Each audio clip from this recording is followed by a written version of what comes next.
Hi guys, ഇന്ന് നമുക്ക് കഴിക്കാൻ നല്ല ചോറും സാമ്പാറും ഉപ്പേരിയും നല്ല മട്ടൻ കുരുമുളകിട്ട് വരട്ടിയതുണ്ട്.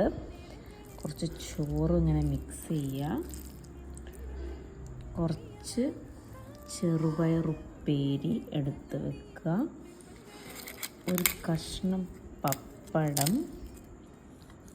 ഇത് മട്ടൻ വരട്ടിയത് ഒരു കഷ്ണം പിച്ചെടുക്കുക. നല്ല ഇളയ മട്ടനാട്ടോ ഗൈസ്.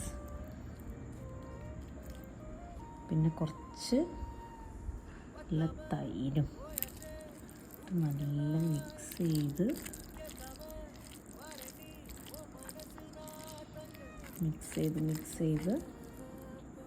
കുറച്ചും കൂടെ പയറ്,